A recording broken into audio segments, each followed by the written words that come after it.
Look at this, a heat exchange here on Capitol Hill yesterday between new VA Secretary Robert McDonald, kind of new, and Colorado Congressman Mike Coffman. The hospital in my district that is hundreds of millions of dollars over budget and years behind schedule. If there's a problem in Denver, I think you own it more than I do. One, I'll give you my cell phone tonight, and you can answer some of the calls and see if I'm making a difference for veterans and see what they say. I've run a large company, sir. The fundamental challenge. Wow. So what has he done? For one, he's the only U.S. congressman who served 2 tours of duty in Iraq. What does this tell you about the VA's new leadership? We were so hopeful for a while. Pete Hegseth is a Fox News contributor and CEO of Concerned Veterans for America, and, of course, a Major himself.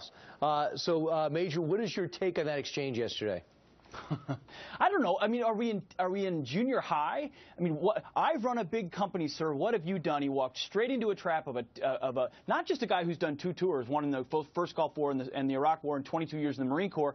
But in his job on that committee, he is in charge of investigation and oversight of the VA, and he's asking very legitimate questions about a Denver hospital that is literally hundreds of millions over budget and years late. And the secretary, rather than sort of taking on that question and taking on the criticism of a culture that still doesn't demand excellence and still doesn't hold people accountable, he kind of says, na boo boo, I ran Procter & Gamble. What do you know about what you're talking about? Take my cell phone and answer the calls and ask people if they're improving. And I'll tell you this, I listen to vets and talk to vets all the time. The culture at the VA has not yet changed. And you know what Mike Coffman got a glimpse of? He got a glimpse of what it's like to be a whistleblower, Brian. What do? They don't listen to you and engage with you. They retaliate. And in this case, Secretary McDonald attacked a tour veteran, and he should apologize for it. All right.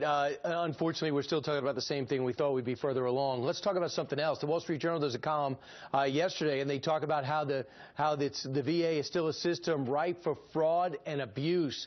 And does that play into why you're doing the summit that you're putting together? That's right. The Government Accountability Office just deemed the veterans health care system at risk because of waste, fraud, abuse, lack of accountability, a corrupt culture. And that is exactly why Concerned Vets for America is launching a summit in 2 weeks in Washington, D.C. We're going to over 100-page report about how you can bring actual choice and actual accountability to the Department of Veterans Affairs, because what you have to do is change a culture. It's not enough to say that you care. You have to create a system that actually does care, and Concerned Vets for America with this summit is going to do it. McCain, Rubio, a lot of other senators are coming out to talk about how we can fix this system. And hopefully you'll walk out with some principles to move forward, because we're tired of spinning our wheels here.